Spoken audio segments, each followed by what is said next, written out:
Welcome to Catalyzing Innovation's podcast series, where exceptional global innovators across sectors share best practices to maximize creativity and practical secrets for good implementation. Hi, everyone. I'm very happy to be interviewing Taja Dockendorf today. She's the owner of Pulp and Wire, which is an award-winning brand strategy and launch firm based in Portland, Maine. They creatively craft brand identity, packaging, and a range of marketing elements for consumer products with a focus on natural and organic food, beverage, and lifestyle brands from small to large. Welcome, Taja, and thank you so much for being here. Thank you, Michelle. It's absolutely my pleasure. So can you tell listeners a little about your background, the scope of Pulp and Wire services, and what made you decide to start your own firm that's primarily staffed with females? Just a couple other things, if you don't mind, if you could include how you picked the name. It's an interesting name. It's very memorable. And was there some special significance to it? Perfect. So I started the company about 16 years ago, but rewinding a little bit before then, my background was originally in industrial design. Specifically, I wanted to go into the automotive industry, which in the late 90s was not very female oriented. It's the best way of putting it. So I was an industrial design major with a love for automotive, a love for cars, but really realized that my love was about the immersive experience. The feel you get when you sit into a new car or a vintage car, the touch, the leather, the seat, the smell, everything is an immersive experience. And when I left the industrial design side, I moved into graphic design. It was where the Adobe Creative Suite was just coming online, the Macs, everything was changing from technical or tactical, I should say, into the digital space. And I found a love for bringing it into that digital sector. And I moved away from industrial design and into graphic design.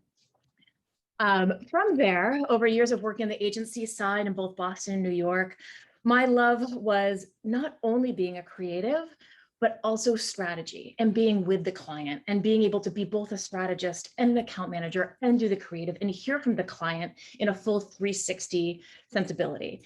That was rare at the time. Mostly creatives were in a studio, up in a corner. The account managers dictated what they should do. It was an old agency model.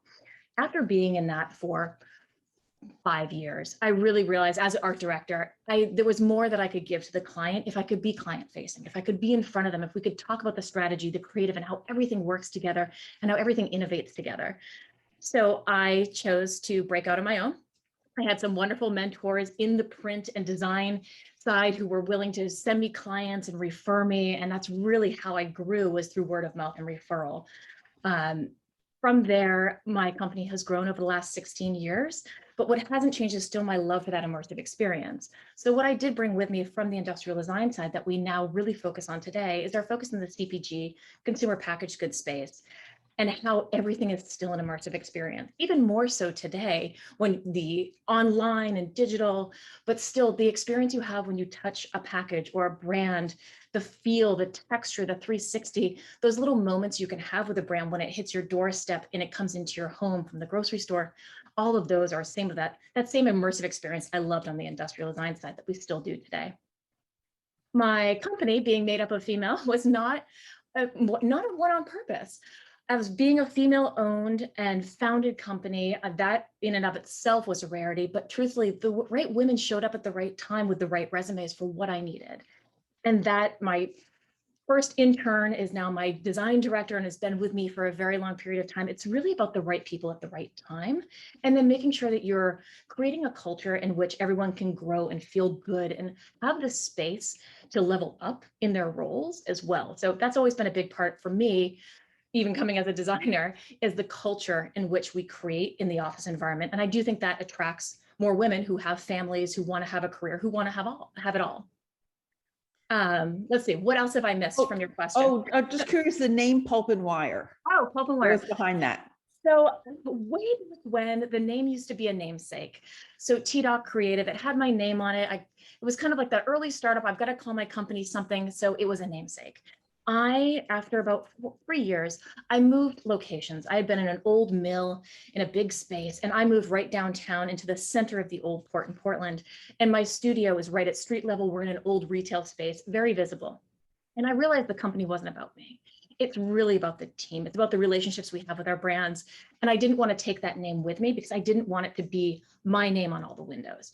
So I had always had Pulp and Wire kind of spinning around, and the opportunity to move this space, everything was just kismet. It fell into line, and pulp being the paper pulp. So everything that we do from a packaging standpoint really does stem from that pulp in which we're creating. And the wire is how we then grow those brands to market. Okay, that's awesome. Really interesting. Since you do have a lot of females, I don't know if you position the firm, in that way at all, but what perspective do you think females bring to design? I know this is a general question, but I'm guessing that there's a little bit of a different sensibility. And how would you say that it may differ from a more male perspective? And is it a very relevant perspective to have for the types of products you sell where there are a lot of female consumers? Well, it's an excellent point. I do believe in a strong balance. You need the balance of opinions and ideas coming from all sides, genders, everything, to be able to have a balanced look in the end. So we do find that a lot of the brands who come to us are male-owned brands who are catering to a female audience. And they want a female opinion. They want our help, and they love the fact that the team is all female. We also deal with female entrepreneurs who just feel more comfortable working with us because they feel like we're going to get them. We're going to hear them at a different level. We're phenomenal multitaskers. We can do many different things at once, but that's not the reason why the brands come to us. They really do come to us because we listen, regardless of male or female.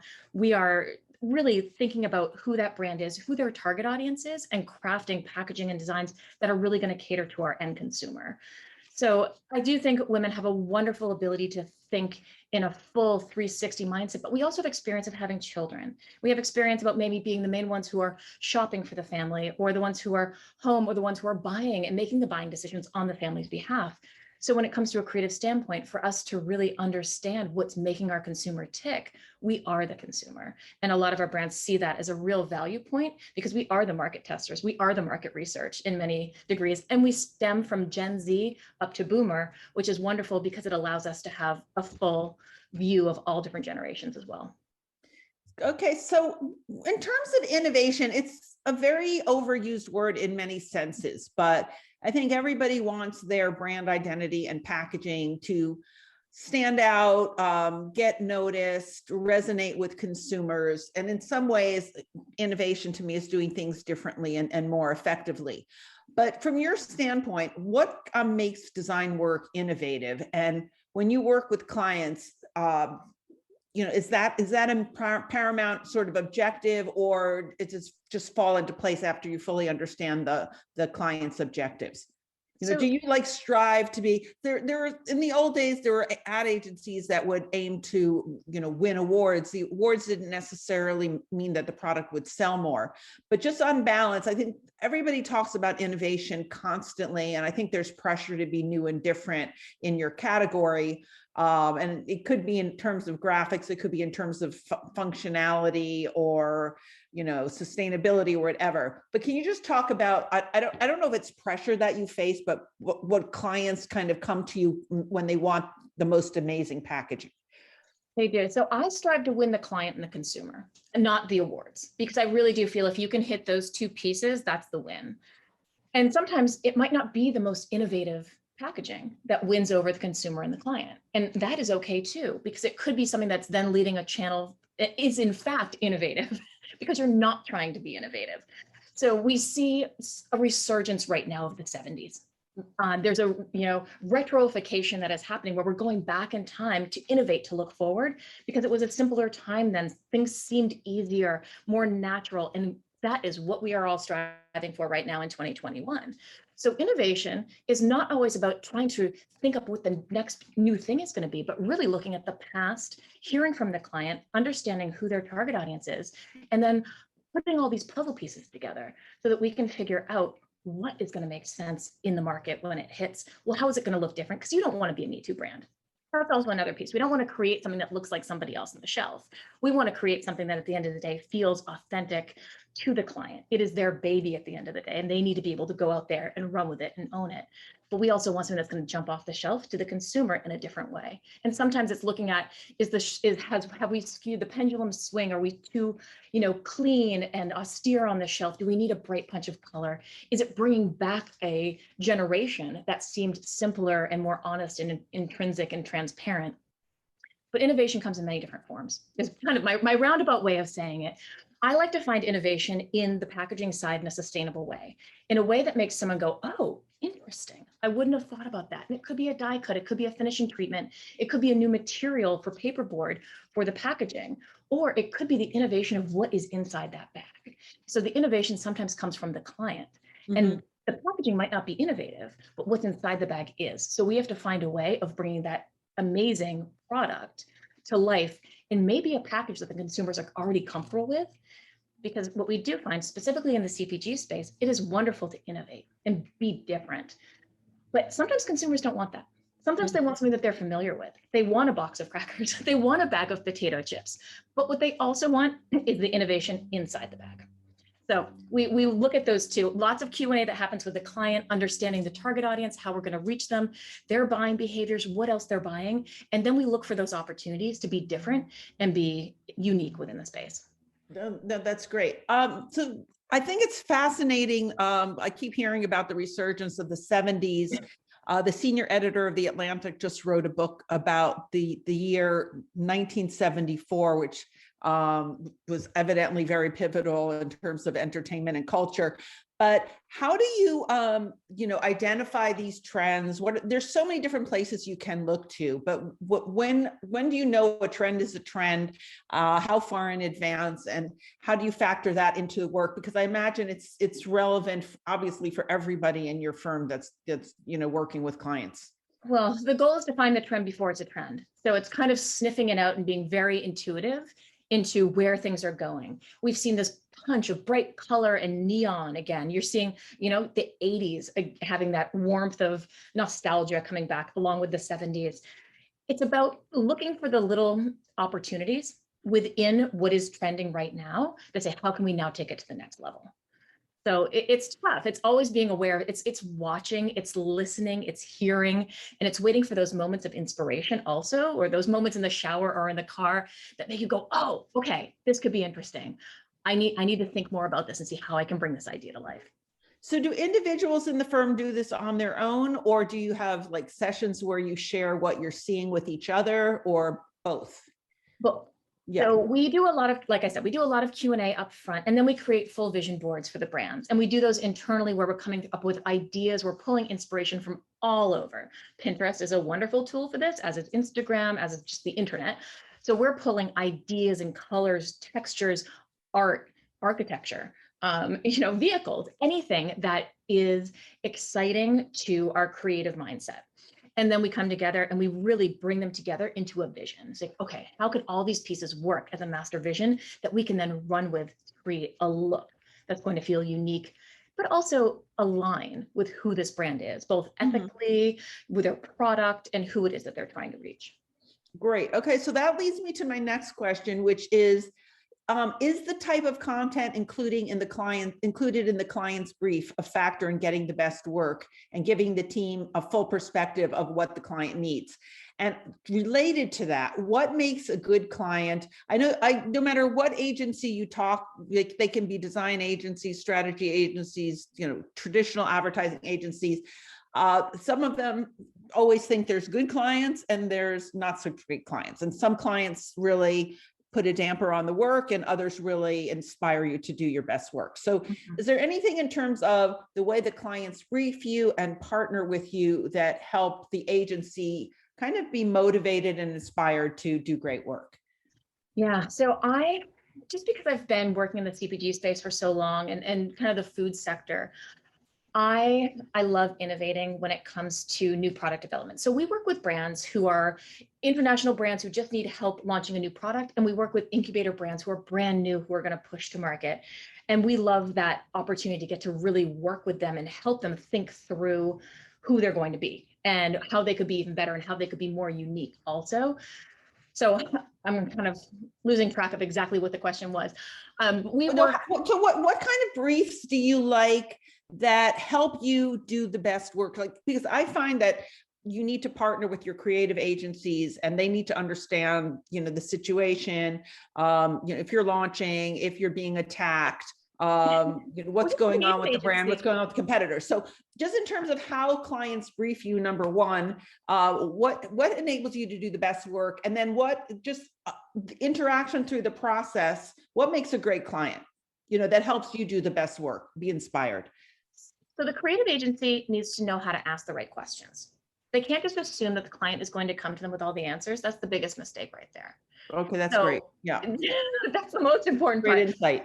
You need to ask the questions, and you need to be prepared to know if you've done, you know what questions to ask. You know the tripping points for the client, where they're lost, why they're coming to you, and you need to unpack all of that so that you can then think of it like a puzzle, all your puzzle pieces, turn them all over, find your corners, work your way in. It's the exact same thing. So as a creative, you need to understand all your puzzle pieces, and then the puzzle will take shape. Honestly, what makes a good client is an honest one.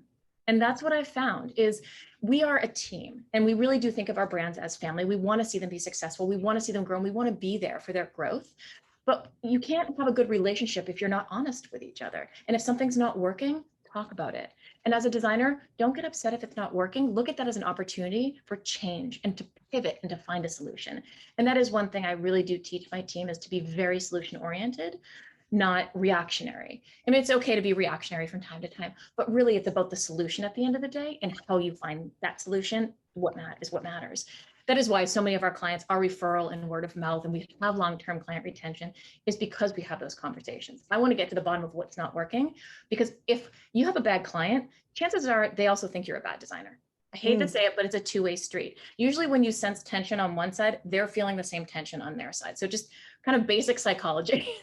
No, it sounds great. And it sounds like you make your clients feel comfortable that it's okay if they don't have everything figured out. My guess is that overall, many of them like to be in control and like to seem like they know what they're doing, even though they may not. So I think it's like, as you said, it's a little bit of a delicate balance in being knowing good psychology of how to make them feel not ashamed if they don't have it all, they're not the master of every aspect of it. And they shouldn't have to be, because they're hiring you for a reason. So they're hiring you so that they can trust you. But the first things that we find, especially with clients, they want that trust, but they're very kind of white knuckle around their brands. So it's about creating trust right out of the gate and being self-assured with what you do, and showing up to those meetings with confidence goes a long way, because then they feel like they're in good hands and they know that you're going to take care of them and that you're a team, and they haven't hired a team that they need to babysit. They've hired a team that's going to take them to the next level. And that's energetic, that's psychology, but that's also knowing your stuff when you walk into a meeting or when you get on a Zoom to explain to them how your process is going to work. That's great. So is there a typical composition of a Pulp and Wire design team? I'm just curious, the skill sets that you draw on, and are there any that are kind of quirky or unusual, or do you try to have like different people with different skill sets working together so that you get a full perspective?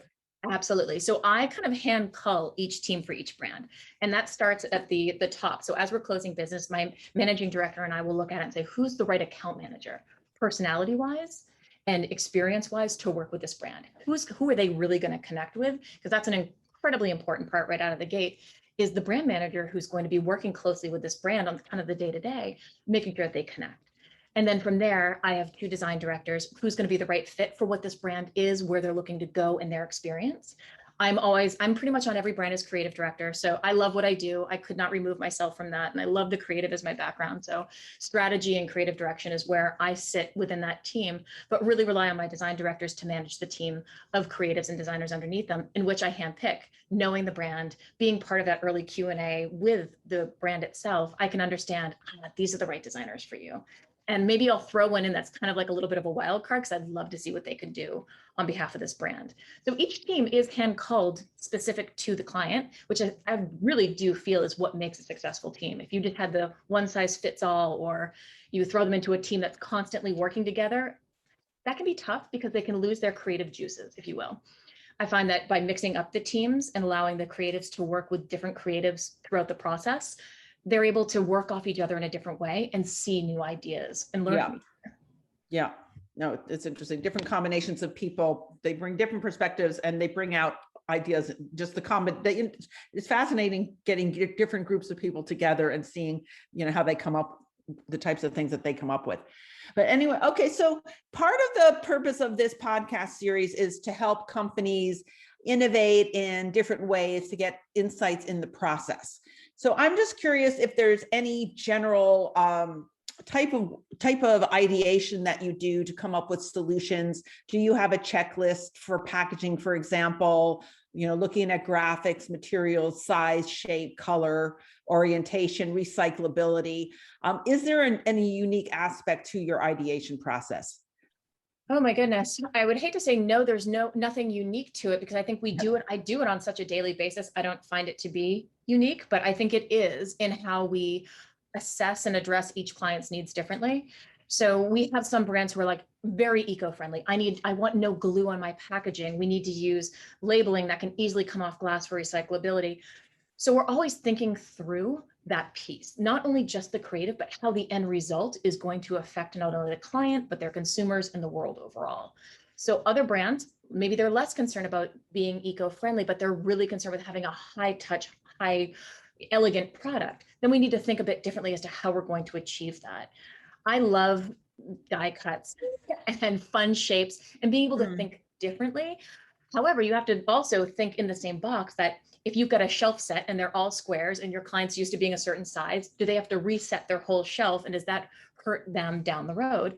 Or is there a way to be thoughtful and change the shape, but not the height, so they don't have to change their shelf set, but they're able to engage their consumer in a different way? So always thinking through how to break outside that four-cornered box and to do something that's different, but still without hurting the client's budget, because there's so many things that you can do to create beautiful design. And this is something we talk about on a daily basis. Wouldn't it be gorgeous if we could do this?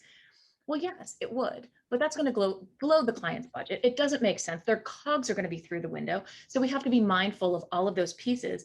And at the end of the day, we do come up with something that's innovative, but innovative in a way that is effective to their price point, their consumer, and how we're going to cut through the noise on the shelf. So there is a checkbox, but it's always kind of like a mindful one that's running in our heads to get them to that endpoint. Right. And it's pushing the boundary of variables that make sense for the project. Exactly what you're saying. Okay, so within packaging and design development processes, there's usually a diverging of ideas and then screening down to the best options. And I'm just curious what kind of filtering criteria you use to say, yes, this makes the cut. This will do the job for our clients in a fresh, impactful way. I will admit, sometimes we over deliver more than we should to the client, but it really depends on if the client can take it or not. So we do make that determination that you're going to see more than, well, I should back up. We don't just show one look. There are other agencies who will, put a stake in the sand. We show one look and this is where they should go. And that's wonderful, but that's not what I believe in, because as a client, if I put myself in the client's shoes as a small business, and I want to have a feel of what could be, I'm going to want to see more than one. There's a place and a time for that, but for us, with the brands that we work with in this space, we're showing them more. So when we start working through ideas, each designer is coming to the table with sketches first, then we determine which sketch makes the most sense, move that into more of a creative 3D rendering, start looking at how the pieces come together, typography, the branding, and then we determine if 3 of them are going to stick, 2 of them are going to stick, are we going to show 5? Really work through that process internally to make sure that we're showing the best work, and never show anything you don't believe in. It's a cardinal sin right there. But sometimes for some clients, they need to see a little bit more to understand why one solution works well. And then rounds and revisions to show them how those variables can work out once they've been able to see a couple of looks, or even in some cases, marry a couple of different ideas together. I love packaging. I love to see what agencies come back with when you give them direction, like what the different directions can be. I personally, I've been a client for a long time, because I worked for large multinational food companies for quite a while. And I always love seeing a range. I like being able to pick, but also sometimes you can combine elements, and it's just kind of fun to see what the options are. And that's the solution. That's the fun part, is being able to kind of mix and match a little bit. And then it takes a good designer and a good design team to push back or to say, yes, we have a way of making this work. And at the end of the day, the solution might look very different than what you anticipated, but it might be 120% better than what you expected. Because again, you're working as a team. Right, right. And no, I also love being surprised because, as you say, a lot of times there are solutions out there that you never envisioned. And I always like people to have the confidence and liberty to come back with something that I didn't expect, but that does it. So with the rise of e-commerce, how has that affected the work that you do? I've heard from other agencies that client briefs today are focused more on the e-commerce unboxing experience rather than the in-store shelf impact. And I'm just curious if you're noticing a difference, and what are some of the changes and trends that you're seeing in how clients are viewing what they need from packaging besides the e-commerce unboxing. There's so much emphasis on sustainability. Are you working with different kind of parameters than previously? Well, definitely e-commerce had changed in 2020. E-commerce took precedent over everything else. With retail stores shutting down, a lot of our brands, we quickly pivoted for getting them online, looking at online retailers, pushing their digital marketing campaigns to bring more awareness to their products. Because if you couldn't go grocery shopping, or if you couldn't get home delivery, but you could get 20 pounds of natural organic granola delivered to your door next day, and 50 pounds of beef jerky and beverages direct from the consumer, that was the chance for our smaller brands to shine. 2020 equalized quite a bit for those brands, and those who were willing to make the jump to online and to push their products out there were able to bring consumers a whole new level of introduction to their brand that they sometimes couldn't get on the store side. So we saw a huge opportunity for them, and saw a lot of new brands emerging, and brands saying, we're going to keep innovating because we have the space. We're pushing on Amazon. We're doing direct to consumer. We want to increase our visibility, and they're able to do it because so many people were online and serving the right ads at the right time for the right product. Again, it's all about timing. The unboxing experience, I love though. So I mean, I think I bring that back to the automotive and industrial design side. What a wonderful experience to deliver your product in someone's home and be able to have an unspoken conversation with them as they're opening the package. Little notes, details, a sticker. It goes such a long way in being able to have an immersive brand that comes to life in the home. And it allows you to go a little extra bit further, which is what people want right now. They just want a little bit more. They want to know you care. They want to know someone out there cares for them. And these in-home experiences, or even if you're just drop shipping a bag of granola, a little note goes a long way. So a little bit of personal communication makes the brand more human, correct? Yes, absolutely. Yeah. Humanizing the brand right now is exactly what we need to be doing. In the last year, that's what it was all about. It's just showing up for people and just telling them that you're here for them.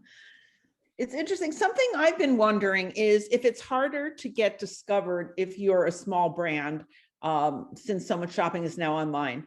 You know, there's a certain amount of discovery when you go to retail. You go to the section of the store and you see, you know, all the potential options there.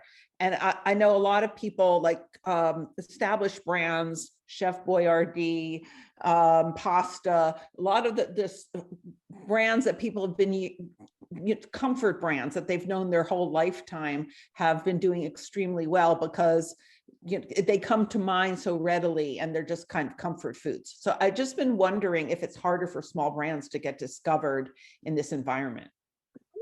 I mean, it does take money to do it, but you have to be scrappy in how you're pushing your brand out there. That's why social media is so helpful.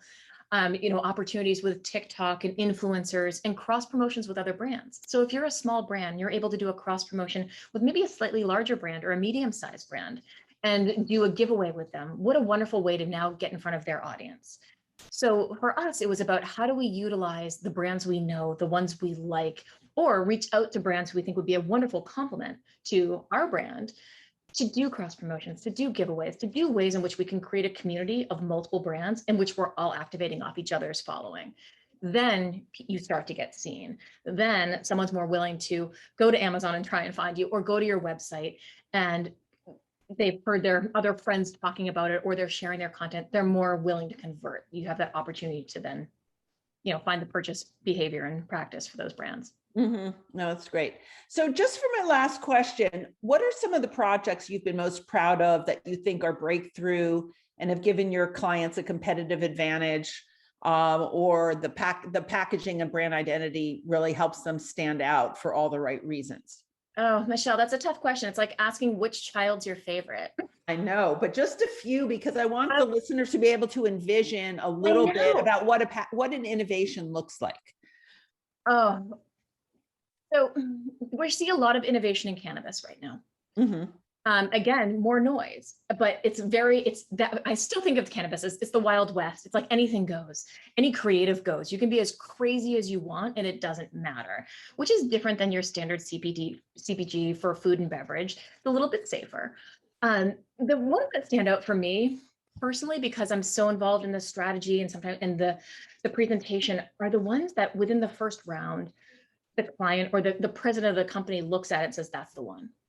Not even questioning that there's other variables, but knowing that, in one of our brands, which is a beer company, they, just being able to know that they were going in a completely different direction. They were going to take a total chance on a new product innovation. And without even batting an eyelash, they said, that's the one. We want to bring it to market in 3 months. Let's do it. Those are the moments I love. Those are the moments of innovation where the client's not afraid. They're excited. They want to move it to market quickly. And they're willing to take that chance to be like, we're in it together. Let's go. Those are the ones that get me excited, because those are the ones that quick change, quick to market. Let's test it. Let's get it going. So although maybe not the most innovative in how that creative has come to market, it's innovative in the structure and the psychology of how we work and how we work with the brands. That if we can have those aha moments and they can move quickly to do something very different than what they've done for their brand in the past, that is innovation. Being able to make those quick jumps and those quick leaps. That's great. So if listeners want to learn more about the firm or see some of the work, I think you have some case studies on your website. Any suggestions about how to get in touch or just learn more? Well, feel free to, connect with me on LinkedIn. It's Taja Dockendorf, all one word. If you can figure out how to spell it, you'll find me. But it's first name's Taja, Taja, like the Taj Mahal with an A at the end. And Instagram, at Pulp and Wire, you can find us there, or just at Taja is my personal one. So come and find us. You can reach us all sorts of ways, or of course, just reach out at hi@pulpandwire.com too. We're always willing to have a conversation, talk about your brand, see what we can do, maybe give a little bit of advice.